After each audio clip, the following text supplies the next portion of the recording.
ఒకటో తారీఖు కోసం 1000 కళ్లతో ఎదురు చూస్తూ ఉంటాం. ఎందుకంటే ఉద్యోగులందరికీ జీతాలు వచ్చే రోజు. ఇప్పుడు ఒకటి వస్తోందంటేనే టెన్షన్ పెరుగుతోంది. పెద్ద నోట్ల రద్దు తర్వాత కరెన్సీ చెలామణి తగ్గిపోయింది. బ్యాంకుల వద్ద కూడా డబ్బులు లేవు. ఉద్యోగులకు జీతాలు ఎలా ఇవ్వాలని తలపట్టుకున్నాయి. ఆర్బీఐ కరెన్సీని జిల్లాలకు తరలిస్తోన్న సకాలంలో చేరుకుంటాయో లేదో అన్నది మరో టెన్షన్.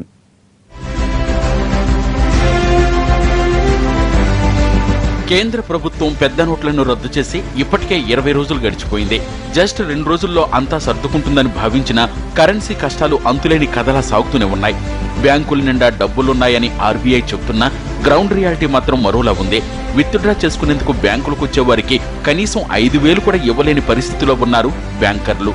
ఆర్బీఐ ప్రకటించినట్టుగా కరెన్సీ అందరికీ అందుబాటులోకి రాకపోవడమే ఇందుకు కారణం.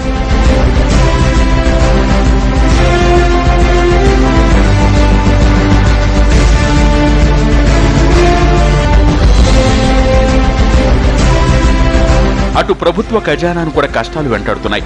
ఉద్యోగులకు సకాలంలో జీతాలిచ్చే పరిస్థితి తెలుగు రాష్ట్రాల్లో లేదు. 1వ తారీఖు ఇంకా 3 రోజులే ఉంది. సమయానికి జీతాలు అందకపోతే పరిస్థితి ప్రతికూలంగా మారే ప్రమాదం ఉండడంతో ఆర్బీఐ ఆగమేఘాల మీద స్పందించింది.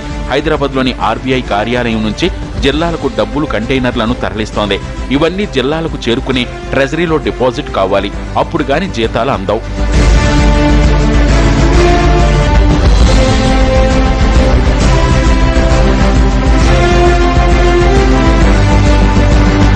శని ఆదివారాలు సెలవులు రావడంతో రేపు మళ్లీ బ్యాంకులు తెరుచుకోనున్నాయి.